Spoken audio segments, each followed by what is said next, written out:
Okay, so according to my notes, we last left off on this PowerPoint. We finished talking about the pre-reformers, the context.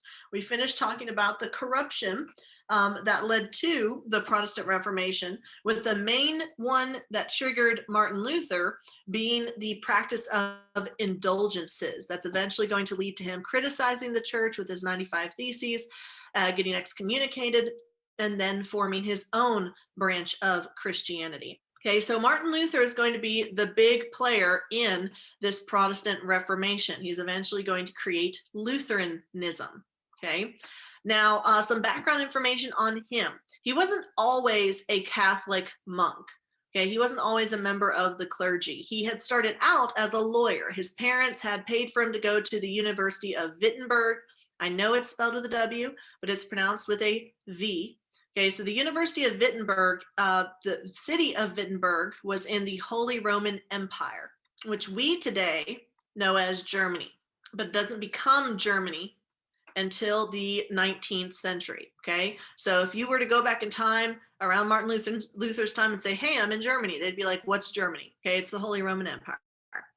So he started out as a lawyer because his parents had paid for him to go to school in order to get this very prestigious job, because obviously your goal when you have children during this time is having somebody who can take care of you in your old age and also give you grandchildren. So they didn't want him to become a monk, because if you're a monk, you take an oath of chastity, which means no marriage, no sex, thus no children. Okay, so his parents were not very pleased with his idea to become a monk. They said, no, we're paying your tuition, you're going to be a lawyer. Well, while he is a student in law school, he gets caught up in a thunderstorm, and where there's thunder, there is lightning. And he feared for his life. He almost died in this storm. And so he prays to God, as one does when you're about to die. And he says, God, if you get me out of this, okay, you let me live, I promise to spend the rest of my life serving you. I will give up being a lawyer, and instead I will become a monk. Well, spoiler alert, he lives, and so he becomes an Augustinian monk. Okay, parents not too happy about that, but he says, sorry, I made a promise to God, and you just don't break promises to God very lightly. Now, as a monk, Martin Luther was hardcore. Okay, he was super concerned with being the best monk he possibly could. He was super concerned with the status of his eternal soul, to the point that he annoyed everybody around him.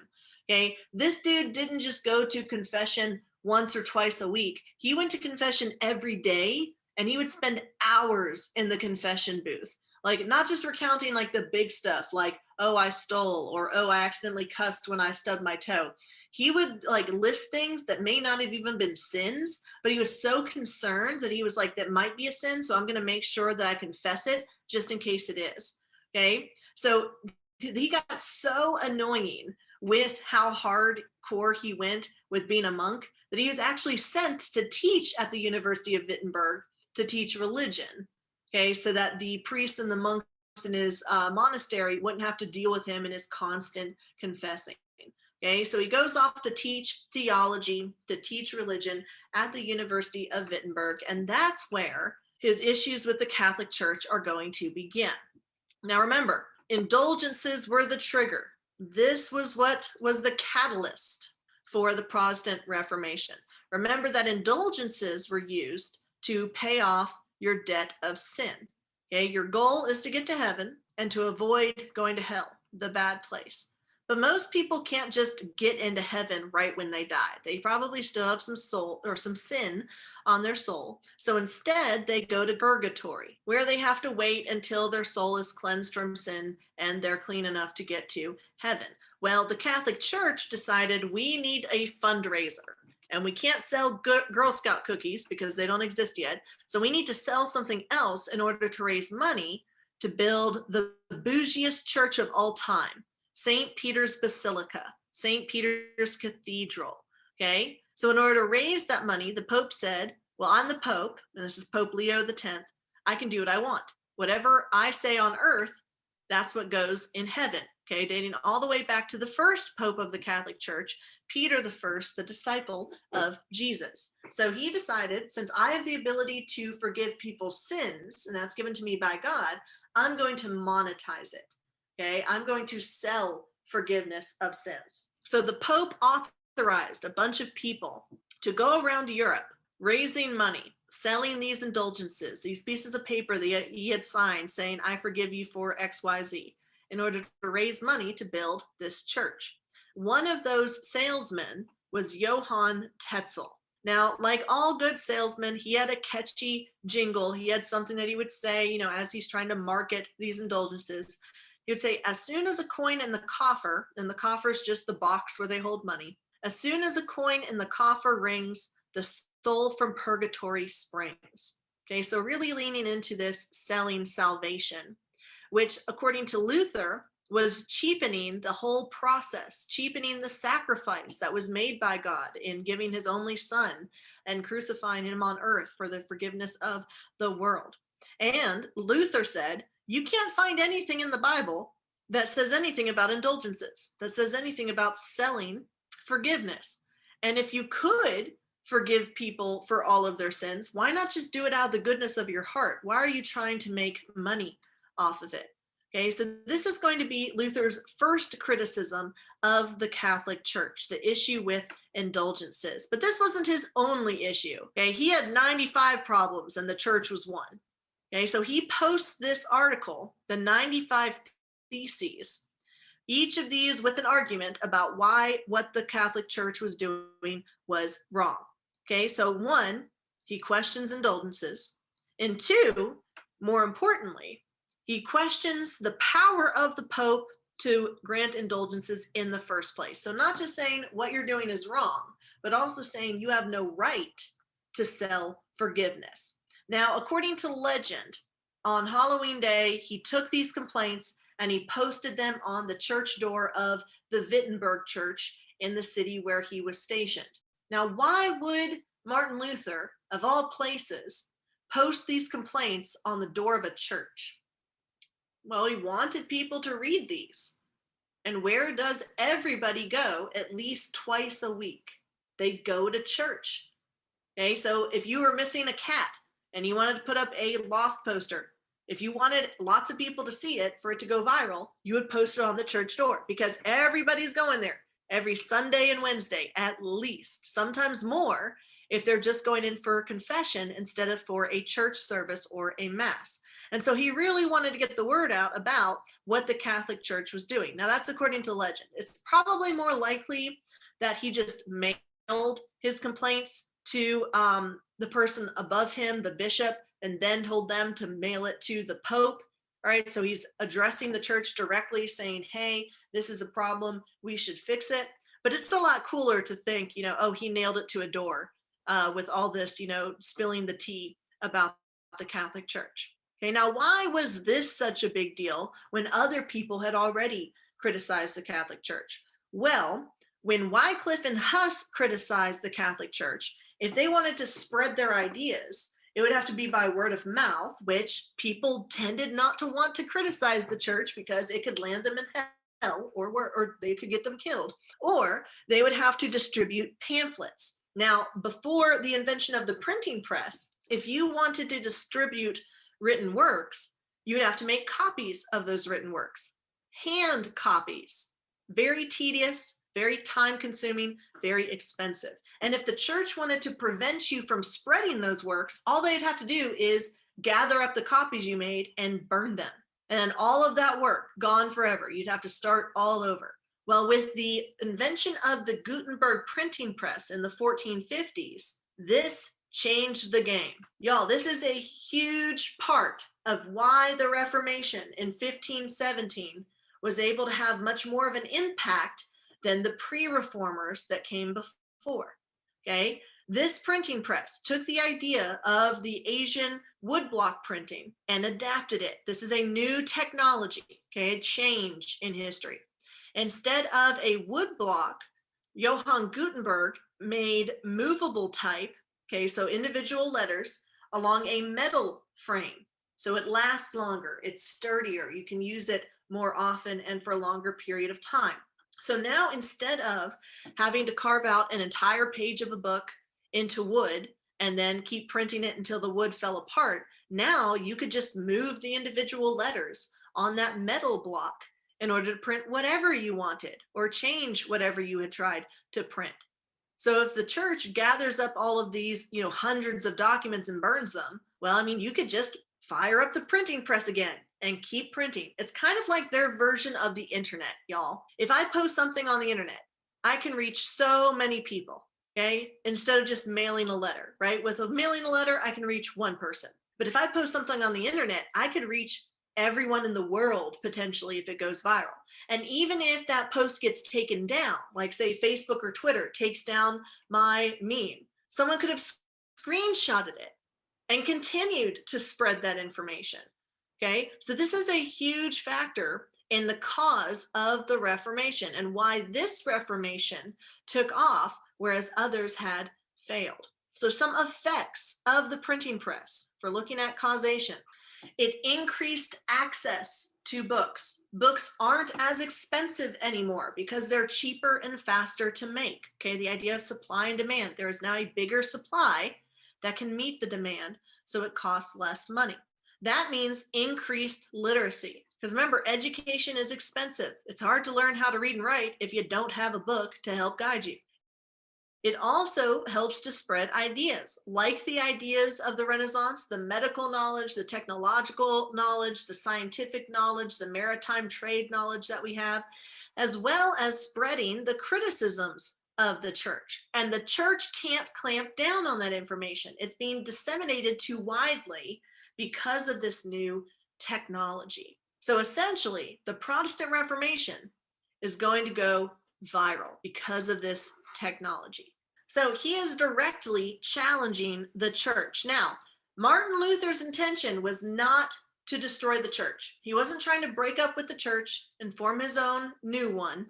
He wanted the Catholic Church to fix itself. And he said, we've strayed from the path, but we can do a U-turn. Okay, we can get back on the right path and continue to save souls. Well, the Catholic Church's response to criticism is typically not positive. Okay, now at first, Pope Leo X, when he got these 95 Theses, he was like, this drunk German, he's written all this stuff. In a minute, he'll come to his senses and he'll beg my forgiveness, which I may give to him as long as he recants all of these complaints that he made. Well, Luther, in response to that, said, no, I'm not going to take back what I said. I meant it. Okay, you need to fix this. And the Pope is going to dig in and say, absolutely not, I'm going to kill you. So Martin Luther goes further. He not just says that the indulgences are wrong and that the Pope doesn't have the power to give indulgences. He also says the Pope is wrong. To be infallible means always right. As the representative of God on earth, the Pope was supposed to be infallible. He was divinely guided. Whatever he said was right, can't be wrong. Well, Luther says, actually, the Pope is human. And last I checked, humans made mistakes. So he is saying that the Pope can be wrong about things, like say, the Crusades. That would be a big one, right? And one of the specific points that he brings up is that the Pope was wrong to kill John Huss for pointing out criticisms of the church. So now Martin Luther is taking this a step further. He's not just saying indulgences are wrong and you don't have the authority to give them in the first place. He's also saying the Pope is human, therefore he is fallible. He can be wrong about things. And criticizing the Pope and his decisions is akin to challenging God. And that is a crime against God. Heresy, good. So the Pope ends up excommunicating Martin Luther. In response to all of this, the Pope says, you're going to hell. Luther responds with, no, you're going to hell. And he sets that excommunication paper on fire. So once he gets excommunicated, that's when Luther says, okay, I'm done. I can't reform the Catholic Church. It's too far gone. They refuse to listen to reason. I'm going to make my own Christian church, Lutheranism, which isn't Catholic. It is Protestant because he is protesting the corruption of the Catholic Church. So in forming this new branch of Christianity, he keeps the main ideas, God, Jesus, Virgin Mary, all of those things, but he does change some things. For one, he takes out the Pope. You don't need a Pope to be a good Christian. All you need is the Bible. Okay, so sola scriptura. Anything that you need to learn how to be a good Christian and get into heaven, it's in the Bible. Read it yourself. Also, the Catholics believed that good works were required to get into heaven. Not only did you have to believe in Jesus, you also had to do good works while you were on earth. Well, Martin Luther says, actually, the Bible said it's only through faith alone, not good works, and that gets you into heaven, because there's no way that any human could ever do enough good works to make up for the sin on their soul. They can't single-handedly get into heaven without God's help. So sola fide, through faith alone and the grace of God, sola gratis, scripture alone, faith alone, and grace alone. Now, does this mean he says, oh, you shouldn't do good works at all? No, but he says instead of doing good works because you think it gets you punched into heaven, okay, you should do good works because you're Christian. You should do good works because it's the right thing to do, not because you expect to be rewarded for it in the end. He also believes that you don't need monks and nuns and priests to help you get to heaven. Instead, you could study the Bible yourself. So the priesthood of all believers, we all have the ability to read the Bible and to follow its tenets, as long as we go by scripture alone and we don't follow fallible men like the Pope, who could lead us off of the use of scripture. He's also going to eliminate 5 of the holy sacraments. Remember, the Catholic Church had 7 holy sacraments. Confession, which he says you don't need confession. You can talk to God yourself. Confirmation, which is when you become an adult in the church and you confirm your Christian faith that had been imbibed upon you when you were baptized as a baby. Marriage is a sacrament.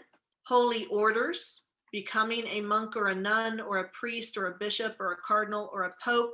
And last rites. None of these 5, and last rites is when you're dying, and so you come have a pope anoint, not a pope, a priest anoint you and hear your sins, okay, so you don't go to purgatory. None of these things could be found in the Bible as a sacrament. And so Luther said, I'm not going to count them. I'm only going to count what's in the Bible. So the only 2 sacraments that were left were baptism, because Jesus was baptized by his cousin, John the Baptist, and communion, the body and blood of Christ taken in remembrance of his sacrifice before he was crucified. Okay, now the Catholics believed in transubstantiation, which, remember, is when the bread and the wine transform. The substance changes into the literal body and blood of Christ. It is a chemical miracle. You can't drop the bread because you're dropping Jesus. Well, Martin Luther, in reading the Bible, says it doesn't say anything about it being literal. So he believed in consubstantiation. And the way I remember the difference is when I think trans, I think change. When I think con, I think of the word in Spanish, which means with. So instead of saying that the bread and the wine transformed into Jesus, literally, he says that in consubstantiation, Jesus is there with us during this ceremony, but he's not in the bread or the wine. He's there with us spiritually, okay? We're not literally eating him. Very slight difference, y'all, but it's gonna be enough for there to be over 100 years, over a century of religious wars, Christians killing Christians over these ideas, over who is loving Jesus the right way. Another thing that Martin Luther does is he rejects all the monastic tenets. Tenets just means beliefs, or the rules that monks and nuns and priests have to follow. So in the Catholic Church, if you take on a holy order, you take an oath of poverty. Well, he said, no, you don't need to do that. You can just be a regular person. You have to take an oath of chastity. He said, no, I'm going to get married and I'm going to have kids. Even though I'm a priest, even though I'm a leader in the Lutheran Church, I'm not going to ban clergy members from having families. And then also, of course, the oath of obedience. Ironically, Luther actually marries an ex-nun. So he, an ex-Catholic monk, marries an ex-Catholic nun, both of whom took oaths of chastity under the Catholic Church, and they get married and they have a bunch of kids. Okay, so if you're a preacher in the Lutheran Church, you don't have to take an oath of chastity or poverty. You can get married, you can have kids, you can have a house, you can have a bed, all of those different things. Because he says there's nothing in the Bible that says we have to do that. So the Catholic Church, they make Martin Luther public enemy number one. Okay, he is criticizing them publicly, and a lot of people are listening to him.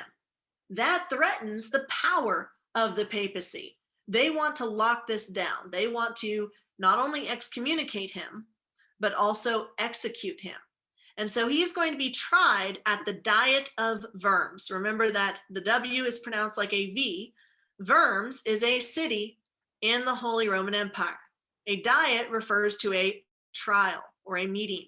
So this is a meeting in the city of Worms where they discuss the crimes of Martin Luther. Now, this tribunal in the Holy Roman Empire has the power to burn people at the stake, like what they did to John Huss. So this is what's on the line for Martin Luther. He's on trial for heresy, and if he's found guilty, he knows he'll be burnt at the stake for his beliefs. So a lot is on the line.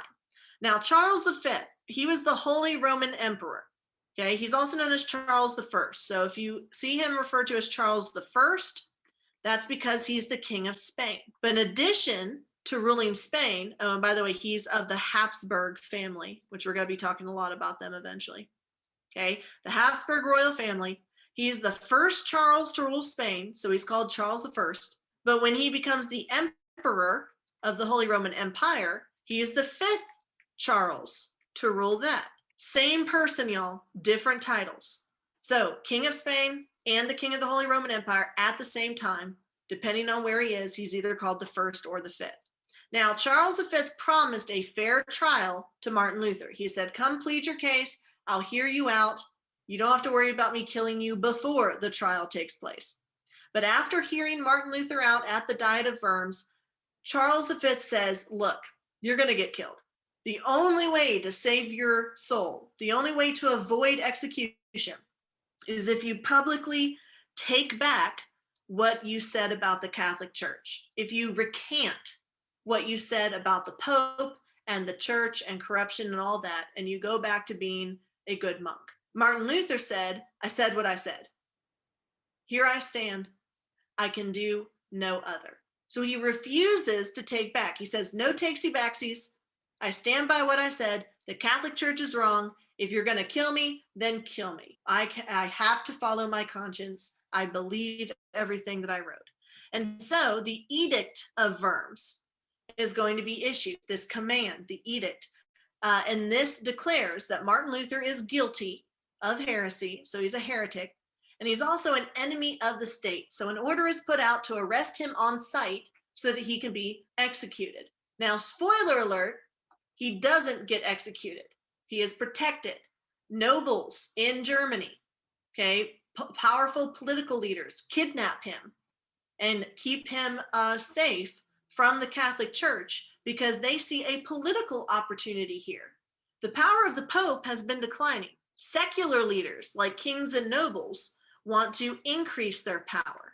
If they break off from the Catholic Church, then the head of the Catholic Church can't boss them around. Just like how Leo III in the Byzantine Empire said, what, the Pope excommunicated me? I don't care. I don't think the Pope has that power. So political rulers are going to protect Martin Luther because they stand a chance to increase their political power as the church's power wanes. In the Schoology page, there is a video of a movie adaptation of the story of Martin Luther. I highly recommend that y'all go and watch that video because it explains a lot of the controversy that was going on around what Luther was saying about the church. You're going to see a guy sitting in a throne with a funny hat and funny hair. That's King Charles V, young dude. You're going to see a bunch of people in red robes. That's the Inquisition. That's the Catholic clergy members, the cardinals and the bishops. Okay, they're all done up and fancy and rich looking compared to Martin Luther, who's just in a simple brown robe with a weird haircut. After the Edict of Worms. Remember that the Edict of Worms convicted him of the crime of heresy and labeled him an enemy of the state. And they said, we need to arrest Martin Luther and burn him at the stake. So how did he end up escaping this execution? Well, he was kidnapped, but in a good way. The person who kidnapped him was a Holy Roman elector, because these are a bunch of groups of rich nobles who elect who their emperor is. It's not really a democracy because it's still very classist. You know, they didn't ask everybody who should be in charge. They just asked the people with money who should be in charge. But he was a noble lord. When he finds out that Martin Luther is condemned to death, as Martin Luther heads back from Worms to Wittenberg, he kidnaps him for his own protection and stores him away in his castle. So why would a Catholic defend a Protestant heretic? Because they were politically motivated. Okay, Luther was religiously motivated. He had issues with the church that dealt with his eternal soul and what he thought was right or wrong. A lot of the German princes, however, are going to see a political opportunity. The Pope not only has religious power, but also has political power. So let's say that Frederick III had a bunch of land and the Pope said, hey, I want this territory that you own to become a monastery. Give it to me. I mean, can the elector say no? No, because then he would be putting his eternal soul in jeopardy. And even if he didn't believe the Pope had that power, if he gets excommunicated by the Pope, then all of his serfs and the people living on his manor are probably going to be a little bit upset that their leader has been excommunicated. They don't want to follow him to hell. So as soon as he becomes excommunicated, he would lose political power as well. Other princes see an opportunity to use this Reformation to increase their political power and their wealth. All the lands in Germany, in the Holy Roman Empire, that were Catholic could now become Protestant, and they could claim them for their own estate.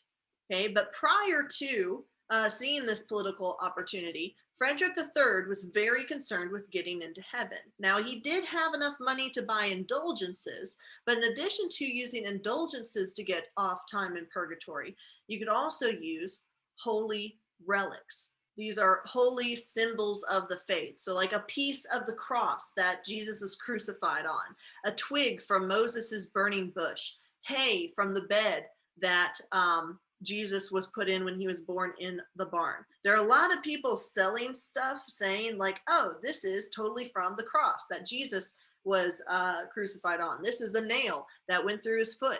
And they'd sell it for a ton of money by saying that it was a holy relic. Now, why would they want the relic in the first place? Because it gets them time out of purgatory.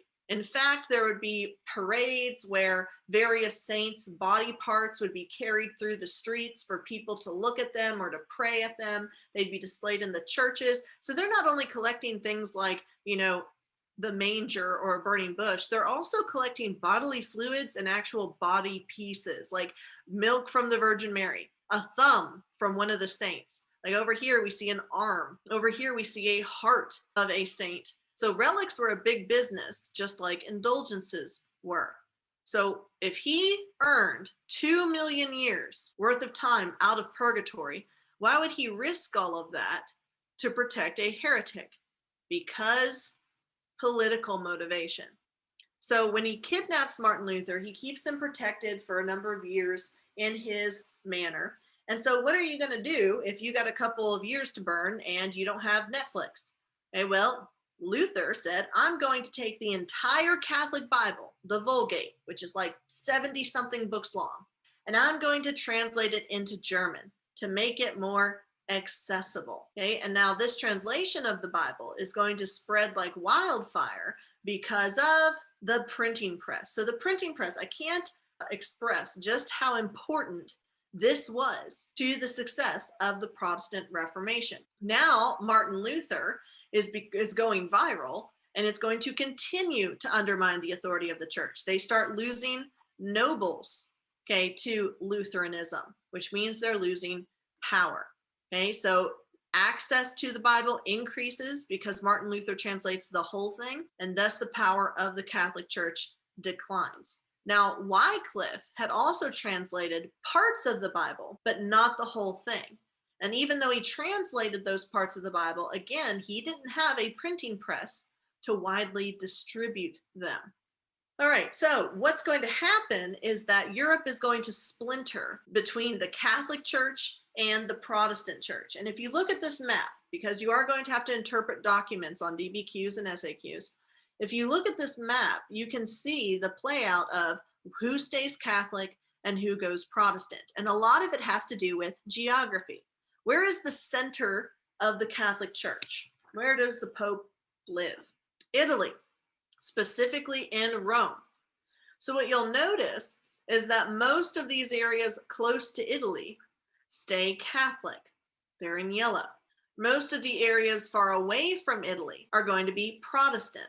So if you draw a line through Europe, up here is Protestant, down here is Catholic.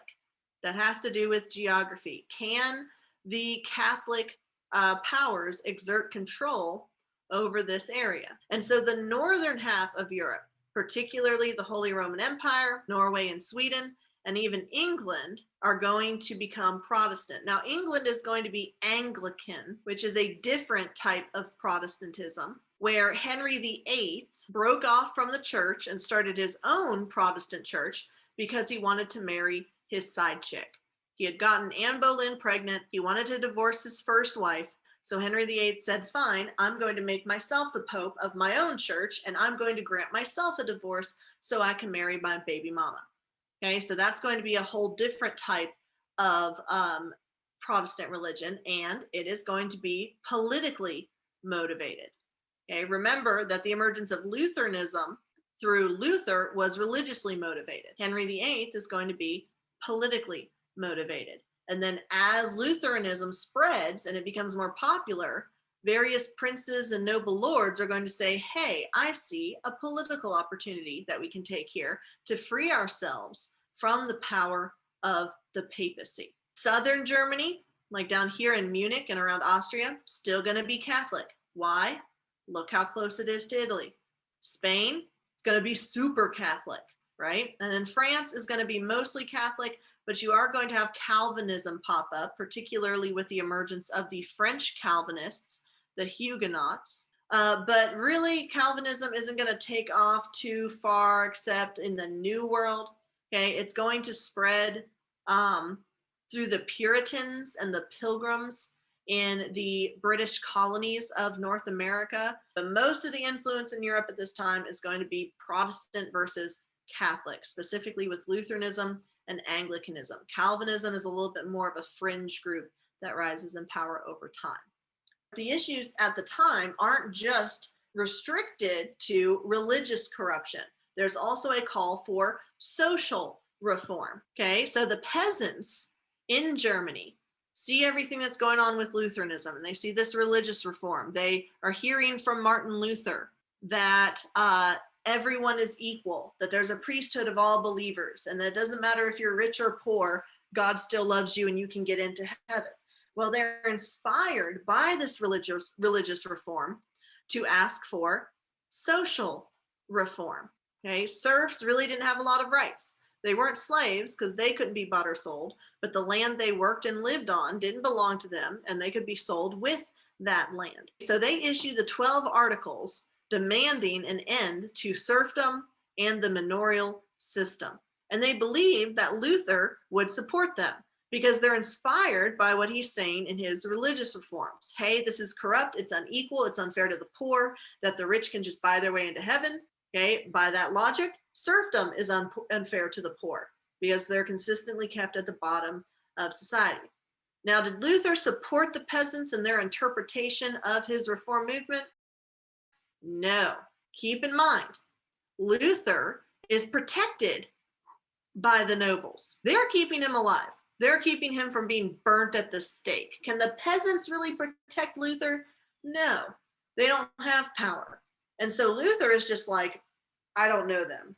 Please don't upset the nobles. They're keeping me alive. But the peasants go on and they revolt anyway. Okay, but the key point here is that Luther did not support the peasants because he was being kept alive by the nobles. This uprising is going to be unsuccessful, is going to be brutally and violently put down by the nobles. And what's unique about this is that it's not just Catholic nobles that fight the peasants, it's also Lutheran nobles. So you may remember they were just fighting each other. It was Catholic versus Lutheran nobles. Well, social class supersedes their religious beliefs. Okay, when their money is threatened, they put aside their differences religiously and gang up to defeat the poors. Their bottom line is, we want to continue staying up here at the top of society. And so as a result, the Catholics and the Lutherans team up to put down the peasants. Once they're done putting down the peasants, they go back to killing each other. So it's a temporary truce to make sure they maintain power before they go back to killing each other. Now, if you see this referred to as the Peasants' War, the German Peasants' Revolt, the Swabian Peasant Uprising, it's all talking about the same thing. It's just different ways of saying the same thing. Okay, so Luther wasn't really a man of the people, all right? He was supporting the nobles over the peasants. So peasant uprising is put down. Now it's time to fight each other over who loves Jesus the most. Now the French and the Spanish had already been fighting each other. Okay, not for religious reasons, but for political reasons. Remember that the Spanish were Catholic and the French were Catholic, but they were fighting each other for political reasons. The Habsburg family is Spanish. The Valois family is French. And there are a series of wars between the Valois and the Habsburgs. Now you'll notice that the King of Spain, Charles I, was also the Holy Roman Emperor, Charles V. Same person, same Charles. He's the first in Spain, the fifth in Germany. So if you look at where France is positioned on this map, they are in between their enemy. They're stuck in the middle fighting Spain as well as the Spanish forces that are in the Holy Roman Empire because they're all under the same ruler. This is not a good position to be in. You never want to fight a two-front war. That's what gets Napoleon in trouble when he tries to conquer Europe. He tries to conquer Spain and Russia at the same time. It's what gets Hitler in trouble. He tries to fight a two-front war over here while at the same time fighting Russia over here. It divides up your resources and undermines your strategy. So France decided, we don't want to be at a disadvantage by having a united front against us here and here. So what can we do? Well, the French decide that even though they are Catholic, they are going to help the Protestants in the Holy Roman Empire. So they're going to try to get Charles V to have to fight them as well as the Protestants. Okay, so France was Catholic, but for political reasons. They wanted Germany to be fragmented. They wanted to keep the Spanish Empire from holding much power to the east of them. And so they are going to side with the League of Smalkalken, which is just a fun word to say. Okay, this league was made up of Lutheran princes and nobles like Frederick III, who decided, we don't want to be Catholic anymore, we want to be Protestant. Well, that's going to tick off Charles V, who is super Catholic. So he's going to tell them, hey, cut that out. Stop breaking from the church, or else. And they decide, well, fine, we're going to see what the or else means. So Charles V sends his military to his empire in Germany to try to put down the Protestant uprising. But at the same time, the Catholic French of the Valois are also helping the Protestants. Okay, now how does this end? The League in the Holy Roman Empire wins. So the Protestants in Germany win against Charles V. But when it comes to Charles V fighting France, he wins. So he wins one, he loses one. What are the long-lasting effects of this? Well, even though he wins his war against the French, Germany is still going to be decentralized and it's still going to be Protestant. And that's going to be a huge problem for the Catholic Church because look at all that land. Look at all that power that they're losing with all of these conversions to Lutheranism. So this is actually an L for Catholicism. And thus there's no getting rid of Protestantism. It is here to stay. Europe becomes fragmented religiously, Germany becomes fragmented just religiously and politically, and that's going to prevent it from becoming its own country until 1871. Why did the Protestant princes convert to Lutheranism in the first place? To increase their power and their land. Now all of this land that used to be Catholic is free to grab up, and land is money. So speaking of the Habsburg dynasty, I want to express to y'all how large this empire is. This Habsburg dynasty is going to rule over Spain for a very, very long time. So here in the New World, we see the Spanish Empire that was given to them by the Treaty of Tordesillas. This is all the land that Charles V/the First controls. Okay, Brazil had been given to Portugal in the Treaty of Tordesillas. So we have a large maritime empire in the New World. They also control most of the Iberian Peninsula dating back to 1492 in the Reconquista. And then they hold a seat of power in the eastern part of Europe with the Holy Roman Empire. And then here in red, that's where you see the various peasant uprisings that occurred. So you can see why France would side with the Protestants, because how powerful is Spain? Super powerful. They are literally a superpower. And so as Spain fights France, the France are also going to be fighting the Spanish here, but they're also going to be helping the Protestants fight over here. Now, the Habsburg dynasty is a very interesting dynasty in world history because it is super, super inbred. Y'all may already know this, but the kings and queens in Europe were all related and they kept marrying into their own families. And so it just kept getting more and more incesty as time went on, because the whole issue was, oh, well, you can't marry down in status. You have to marry someone who's of equal or higher status. And that's only going to be the other kings and queens and princes and princesses. So up here with Charles V, we see they have a couple of children, and those children end up marrying like their second cousin. Okay, roll tide, right? As this family line gets more and more incestual, you start seeing more and more genetic issues emerge.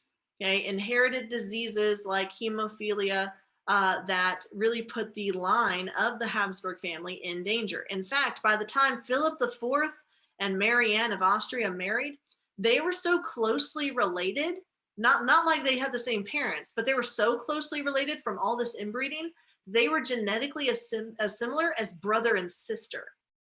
So the final Habsburg was Charles II of Spain. Remember, this one was the first up here. And he is going to have some extreme genetic disorders. You can even see from the portraits of the Habsburgs some of the family traits that were passed down, like this notable chin. This was known as the Habsburg chin and resulted in Charles II, who over in this picture looks a lot like sexy Squidward. Remember that these portrait painters, they're getting paid to paint these kings and queens in the best possible light.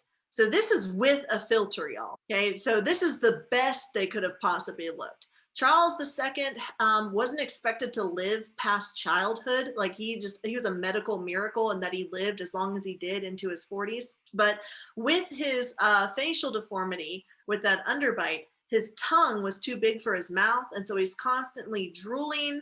He couldn't speak correctly, which actually led to a change in the Spanish language in Europe with the pronunciations. I think it's a V is pronounced as a B in Spanish in Europe, but not in the New World. It's because the king couldn't say the words correctly. So everyone started mimicking what he was doing so he wouldn't feel, embarrassed. So it changes an entire language because of inbreeding. When he died, they found water on his brain and they couldn't find any blood in his body. It was freaky. And he was so inbred that it was physically impossible for him to have a child. So his family line, the Habsburg family line, dies with him.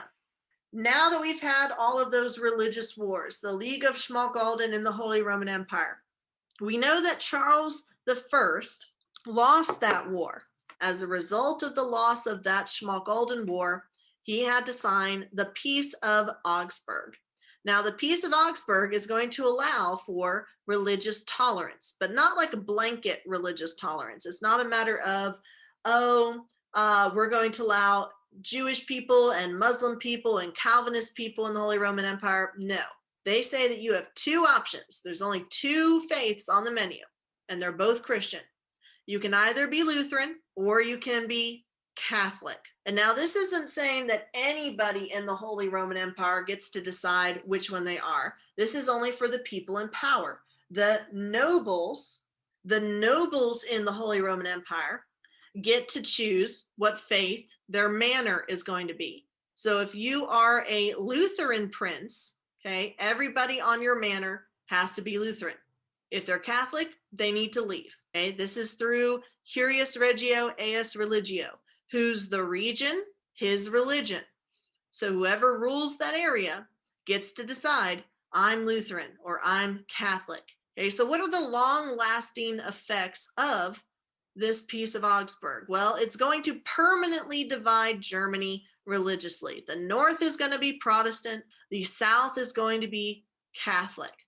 Now, they were already politically fragmented as city-states.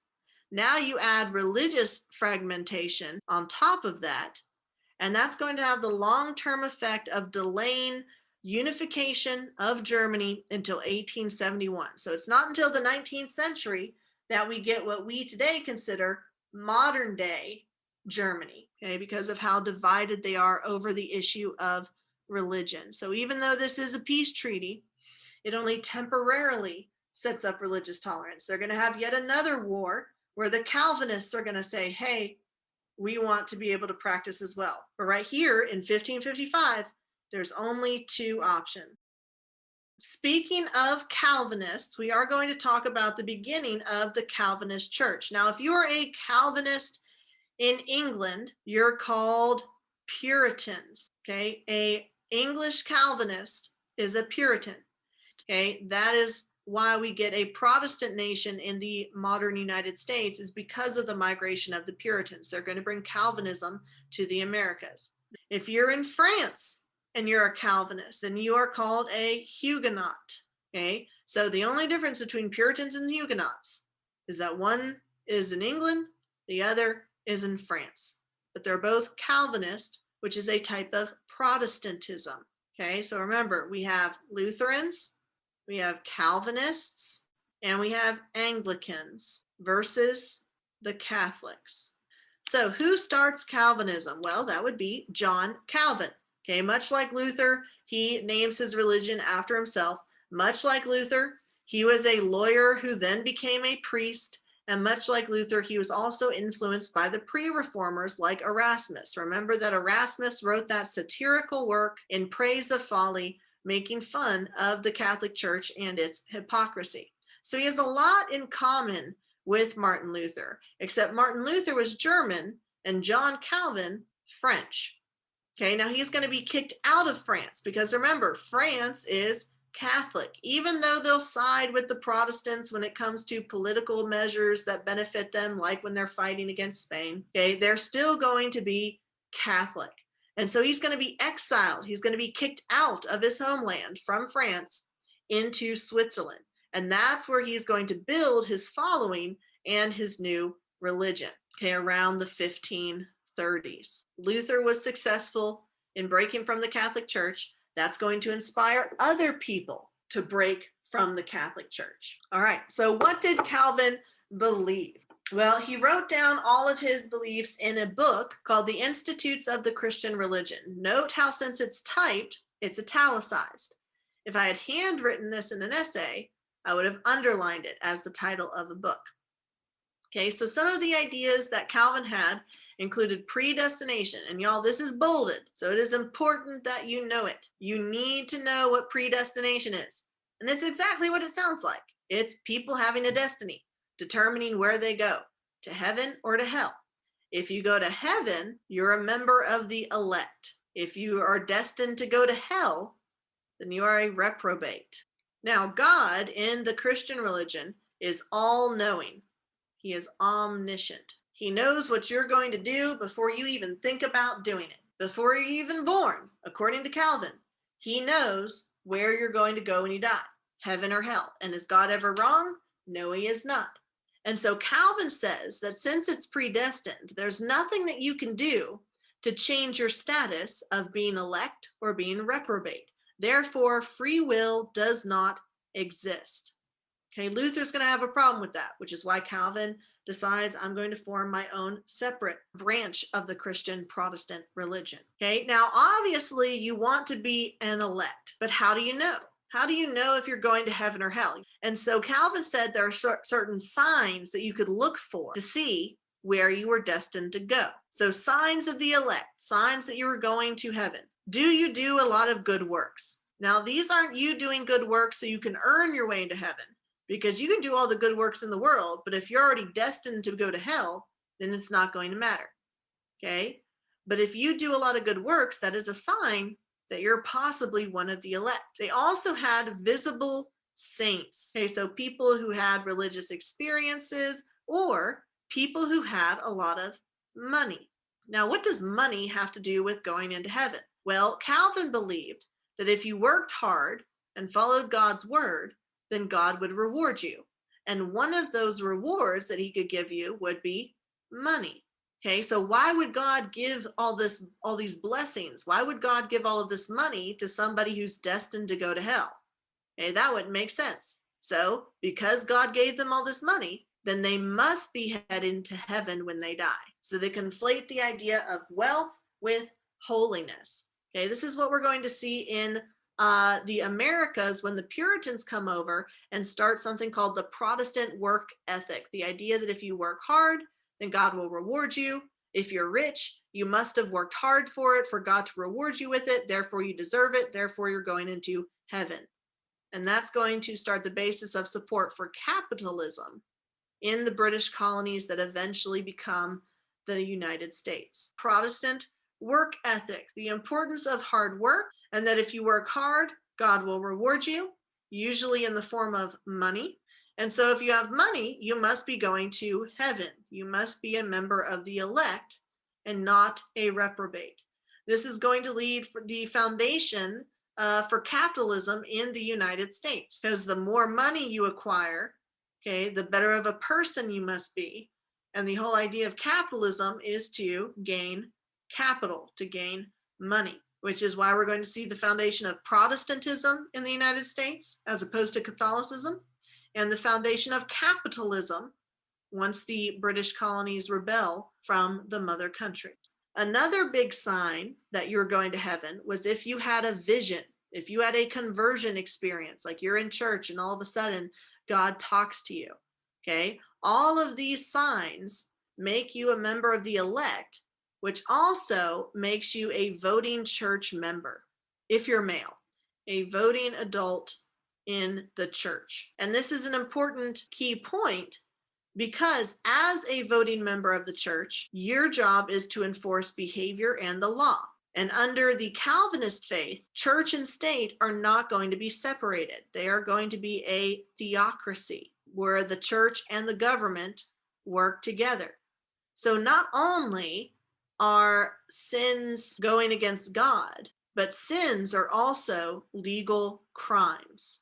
And the Calvinists are going to be very militant and uncompromising about their beliefs. So like the Catholics, they are going to convict people of crimes based on their religious beliefs and even burn some of them at the stake. But Calvin can't create his theocracy in France. He got kicked out of France. So he's going to build it in Geneva in Switzerland. Okay, this is going to become a Calvinistic theocracy, the new center of Reformation in Europe. So why are people going to Geneva, Switzerland? Well, as Protestants, they're getting kicked out of Catholic countries. And as they're kicked out and excommunicated from their communities, they need to go somewhere where they can practice their Protestant beliefs. And so they come to Geneva. But here's the deal. If you live in Switzerland, in Geneva, in this Calvinistic theocracy, you need to be committed to Calvinist beliefs. Therefore, you're going to be under Calvinist laws, and they can pursue you for crimes that if you go against their religious beliefs. Now, the church in the Calvinist religion is going to be a little bit different from the Catholic hierarchy. In the Catholic hierarchy, you have a pope at the top, and the pope makes the rules. Okay, the Calvinist church is going to be different. Number one, they don't have a pope. They don't have a pope calling the shots. Instead, the members of the elect, okay, church members, choose who is going to be their preacher, who's going to be their priest. So whereas in the Catholic Church, you don't get to pick who's going to lead your Sunday school, right? You're told the Pope picked this guy, so you're going to listen to him. In the Calvinist Church, they get to choose who leads their church. They get to vote on policies and laws, like what is a crime according to the Bible? What is the punishment for breaking those crimes? And the church is not under the state. It is not subordinate to the state. The church is the state. Religious beliefs become laws. And as a result, sins become crimes. All right, so for the crime of heresy, the punishment remains the same. Burning at the stake. One person that the Calvinists burn at the stake is Michael Servetus. He denied the Trinity. Remember that the Trinity is the idea of God the Father, God the Son, and God the Holy Spirit. It's not polytheism. They're all the same God. Right? He denied that Jesus was holy, and so they killed him at the stake. The consistory is the group of judges who lay down that punishment. Okay, so these are a bunch of justices, of judges, older members of the church who are male, it's a patriarchy, who have the power to lay down punishment on those who break God's law. So what are some examples of breaking God's law? Well, if you drink alcohol, that's breaking the law. If you sing, that's breaking the law. If you dance or whistle, that's breaking the law. Lending money and charging interest, that's called usury, that's breaking the law. And gambling is breaking the law. And so you have a bunch of older men in the church who get to decide, we saw you dancing in your TikTok challenge, and so the punishment for this is A, B, or C. So another historical thinking skill here, cause and effect. Prior to the Reformation, Europe used to be completely Catholic. Now, it's a bunch of different Christian religions. So the unity of Western Christianity is shattered. Not only do they have Catholicism and Eastern Orthodoxy, now they have Protestantism, and there's a ton of different types of Protestants. You've got Calvinists, you've got Lutherans, you've got Anglicans. What does this mean for the church? It decreases in power and authority. It's also going to lead to a lot of conflict, because even though Catholics and Protestants are both Christian, they're still going to kill each other. We have over a century of religious wars. The War of the Three Henrys, the Smalkalden League, the Habsburg-Valois Wars, the 30 Years' War, which, was super long just by virtue of the title. Okay, so you have over 100 years of Christians killing Christians, political as well as religious fragmentation as a result of these new branches of Christianity, because not everyone is Catholic anymore. But in terms of pros, Protestantism is going to lead to increased individuality. It's going to increase democracy, like with the Calvinist church, they elect who they choose to lead their church.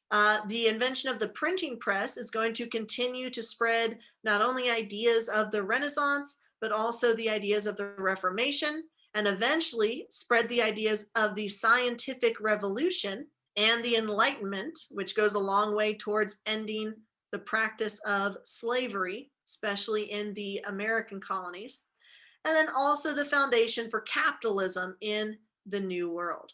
Also, you see a rise in nationalism. Now the political is going to be more important than the religious, whereas prior to the Reformation, during the Middle Ages, religion was the major power.